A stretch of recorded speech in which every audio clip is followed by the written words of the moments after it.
में आप लोगों को जैसे पता है कि 4 अप्रैल को आपको साइंस का पेपर होने वाला है, ठीक है। तो उसके जो फिजिक्स का है उसको हम अच्छे तरीके से आज बताएंगे कि उसमें कौन कौन से प्रश्न आने वाले हैं चैप्टर फर्स्ट से। और कमेंट करिएगा अगर मान लीजिए आगे का कुछ देखना हो दूसरे चैप्टरों का तो उसको भी आप कमेंट कर दीजिएगा, मैं उसमें भी बताऊंगा, ठीक है। तो आज जो भी इम्पॉर्टेंट न्यूमेरिकल्स हैं या फिर न्यूमेरिकल्स फर्स्ट चैप्टर से जो भी आने वाला है यानी प्रकाश से, वो सब बताएंगे, ठीक है। इसमें परिभाषा और न्यूमेरिकल्स पहले वाले चैप्टर से किस किस सूत्र से कहाँ कहाँ से आएगा वो चीज़ आप ध्यान से देखिए और बिल्कुल अच्छे से तैयारी करिए। 4 अप्रैल को आपको साइंस का पेपर है, मेहनत से लगे रहिए, ठीक है। पूरी ताकत लगा दीजिए और मेहनत करिए।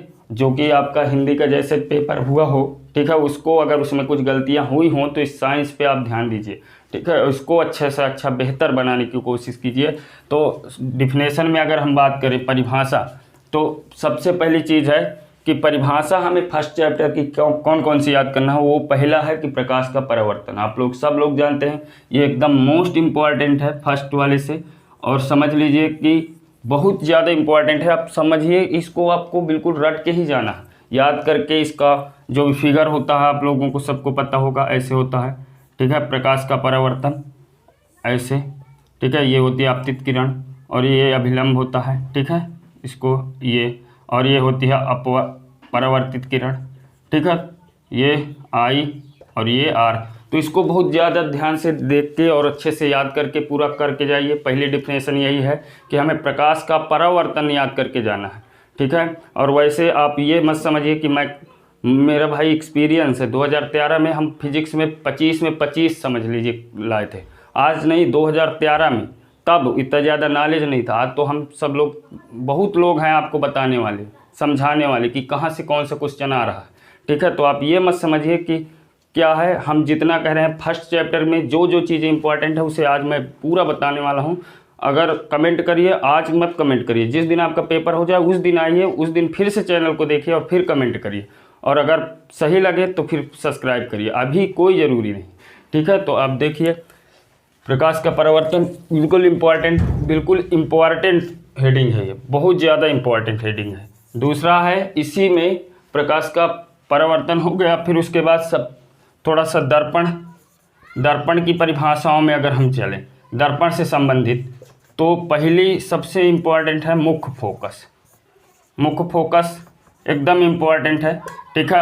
अगर मुख्य फोकस के बारे में बताऊं तो दर्पण में ये जैसे मान लीजिए अवतल दर्पण है, ठीक है, ये हमारी मुख्य अक्ष है, सबको पता है, ठीक है। तो मुख्य अक्ष के समांतर आने वाली प्रकाश की किरणें, मुख्य अक्ष के समांतर आने वाली प्रकाश की किरणें दर्पण से टकराने के बाद जिस बिंदु से होकर गुजरती हैं या फिर जाती हुई प्रतीत होती हैं, क्योंकि पता है एक तो दर्पण होता नहीं है, 2 प्रकार के दर्पण होते हैं, एक अवतल होता है, एक उत्तल। इसलिए प्रकाश की किरणें कभी कभी तो जाती हुई प्रतीत होती हैं, कभी जाती हैं बिल्कुल एक तरह से रियल होती हैं, कभी कभी काल्पनिक होती। इसलिए हम दोनों चीज़ों को बताना है इसमें कि जब मुख्य अक्ष के समांतर आने वाली प्रकाश की किरणें दर्पण से टकराने के बाद जिस बिंदु से होकर गुजरें या गुजरती हुई प्रतीत हो, उसे हम उस बिंदु को मुख्य फोकस कहते हैं, ठीक है।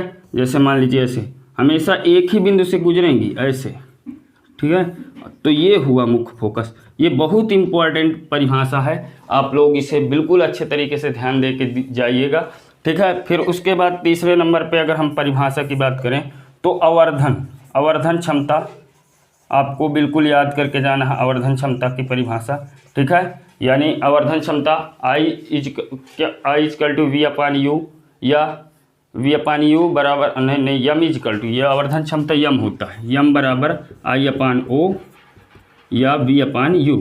अब इस समय तो शायद I को बदल दिया है, H डैश कर दिया है, H डैश बटा H और V/U। इसकी परिभाषा जरूर याद करके जाइएगा, ठीक है।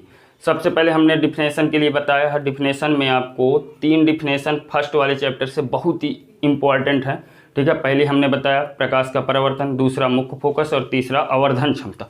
उनको याद करके उनका सूत्र सहित सब कुछ पूरा याद करके अच्छे से समझ के जाना है उसको, ठीक है। फिर न्यूमेरिकल्स की बात करें तो भाई सबसे इम्पोर्टेंट है पहला या फिजिकल टू R/2, ठीक है, आप इस एफ स्मॉल एफ होता है, ये बहुत इंपॉर्टेंट है। आप लोग सब लोग जानते होंगे कि एफ क्या होती है, फोकस दूरी, ठीक है, फोकस दूरी। और आर क्या होती है, आर है वक्रता त्रिज्या, ठीक है, वक्रता त्रिज्या, ठीक है। पहला न्यूमेरिकल्स इससे जरूर बनना, ठीक है, इसमें से न्यूमेरिकल्स जरूर आएगा, ये कन्फर्म है, ठीक है। तो आप देख लीजिए, अभी इसको थोड़ा सा बता देते हैं। मान लीजिए अगर हमने यहाँ सवाल लिखा, ठीक है, तो इधर देखिए ध्यान से, मैं यहाँ सवाल लिख रहा हूँ एक, हम सूत्र क्या लिखे हैं, F equal to R by two. F होता है फोकस दूरी और आर होती है त्रिज्या। तो हमने यहाँ जैसे मान लीजिए कहा कि एक अवतल दर्पण की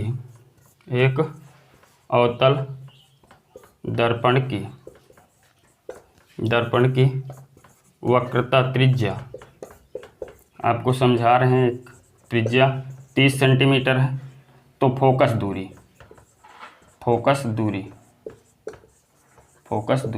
ठीक है। तो क्वालिटी पे मत जाइए, आप कंसेप्ट को समझिए, आपका पेपर है, आप बिल्कुल थोड़ा सा जो भी अभी मान लीजिए आपने क्या किया क्या नहीं किया पूरे साल, लेकिन अगर आप ध्यान दे रहे हैं ना, तो अभी भी आप अच्छे से अच्छे नंबर ला सकते हैं, यह कन्फर्म है। आप लोग समझिए इस चीज़ को, ठीक है। तो अभी अगर हम इसमें अवतल दर्पण में बनाएं इस चीज़ को कि एक अवतल दर्पण है, ये क्या होता है, ध्रुव होता है, ये मुख्यच्छ होता है, ठीक है, मुख्यच्छ होती है, यह अवतल दर्पण है, यहाँ फोकस और यहाँ वक्रता केंद्र होता है, ठीक है। तो वक्रता केंद्र से दर्पण के ध्रुव तक की दूरी को हम वक्रता त्रिज्या कहते हैं, जो कि क्या दी है, 30 सेंटीमीटर, ठीक है। और हमें ज्ञात करना है ये दूरी, इसको फोकस दूरी।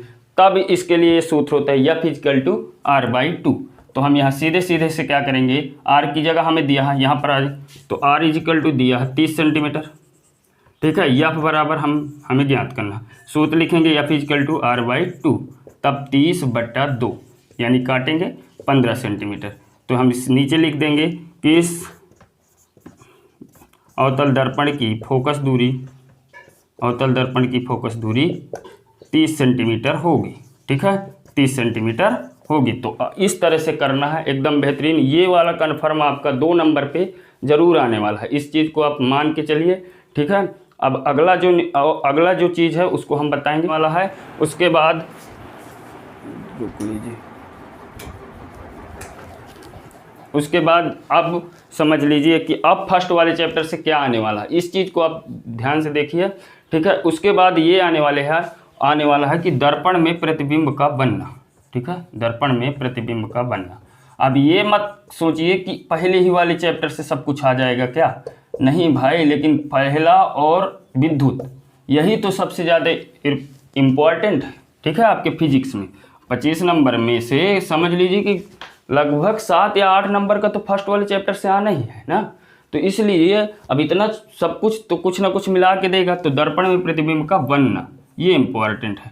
आप इन सब का आलेख ना आप लोग करके ही जाइएगा, ठीक है, अगर आपको एक अच्छे से फिजिक्स में करना है, ठीक है। कल हम दूसरा चैप्टर के लिए जरूर बनाएंगे, ठीक है। अब कहाँ किस चैप्टर से कौन सा इम्पॉर्टेंट क्वेश्चन है, मैं उस सब चीज़ को, फिजिक्स की बात आप बिल्कुल छोड़ दीजिए, फिजिक्स में एक क्वेश्चन आपका यहीं से फंसेगा जो मैं पूरा बता रहा हूँ, ठीक है। इसलिए बिल्कुल ध्यान से देखिए, ठीक है। तो दर्पण में प्रतिबिंब का बनना आप लोग सब लोग जानते हो, ठीक है, ज़्यादातर अवतल दर्पण में ही बनाया जाता है, तो अवतल दर्पण में बनाना है, ठीक है। तो ये होता है ध्रुव, इन सब चीज़ों को नोट करना लिखना बहुत ज़रूरी है।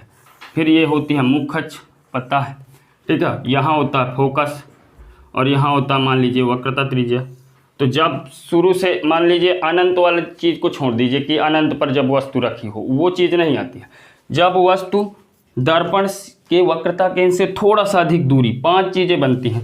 पहली है दर्पण, वस्तु की बात हो रही है कि वस्तु जब कहाँ रखी हो, ठीक है, वस्तु कहाँ हो, ठीक है। तो दर्पण के वक्रता केंद्र से अधिक दूरी पर पहली चीज, अधिक दूरी पर। दूसरा ये हो सकता है कि वक्रता केंद्र पर। तीसरा, इसको थोड़ा मिटा देते हैं यहाँ से। तीसरी चीज है वक्रता केंद्र तथा फोकस के मध्य हो, फोकस के मध्य।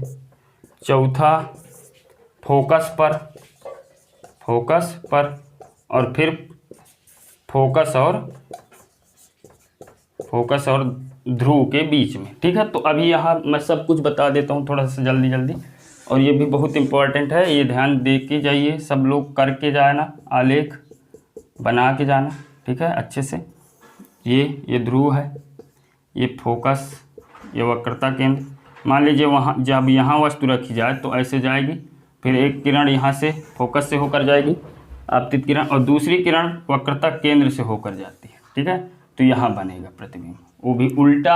आपको सब लिखना पड़ेगा कि प्रतिबिंब कैसा बनेगा, उल्टा, छोटा, ठीक है, काल्पनिक की वास्तविक, ये सब चीज़ें। तो अभी यहाँ पर वास्तविक प्रतिबिंब बनेगा और उल्टा बनेगा और छोटा बनेगा। ठीक है, वस्तु से छोटा बनेगा। अगर वस्तु ए बी है तो ये ए डैश बी डैश इसको मान लेंगे। ठीक है, तो इस तरह से दर्पण के वक्रता केंद्र से अधिक दूरी पर अगर वस्तु रखी है तो यहाँ प्रतिबिंब बनेगा, ये ध्यान दीजिएगा और लिख लीजिए। मैं थोड़ा सा जल्दी आपको बता रहा हूँ। ठीक है, और अब मान लीजिए हम थोड़ा वस्तु को और आगे लाएं, तब कहाँ बनेगा, तो समझिए इसको। यहाँ मान लीजिए यहाँ वस्तु रख, ये वक्रता केंद्र है, ये फोकस है। ठीक है, तो अब वस्तु अगर यहाँ रखी है तब, अब देख लीजिए, एक तो किरण हमारी मुख्य फोकस से होकर जाएगी। ठीक है, क्योंकि हम परिभाषा भी पढ़े हैं कि मुख्य अक्ष के समांतर आने वाली प्रकाश की किरणें जब दर्पण से टकराती हैं तो हमेशा मुख्य फोकस से होकर जाती हैं, लेकिन और दूसरी वक्रता केंद्र से होकर जाती है। बट इस बार तो वक्रता केंद्र पर ही वस्तु रखी है ना, तो ये दूसरी वाली भी मुख्य फोकस से टकराएगी, मुख्य फोकस से होकर जाएगी। और जैसे मान लीजिए मुख्य फोकस से टकराई, उसके बाद दर्पण मुख्य फोकस से जाके दर्पण से टकरा के वापस आएगी, फिर जहाँ प्रतिबिंब बनेगा, जैसे मान लीजिए यहाँ टकराई, इस तरह से प्रतिबिंब बनेगा। ठीक है, तो आप लोग इसको पूरा करके जाइए। ठीक है, ये बहुत इंपॉर्टेंट है, 2 नंबर या 3 नंबर या 4 नंबर वाले क्वेश्चन पे कहीं भी आ सकता है। ठीक है, तो ये हुआ फर्स्ट वाले चैप्टर का। आप इतना ही कंप्लीट कर लीजिए, फर्स्ट वाला चैप्टर पूरा आपका कंप्लीट।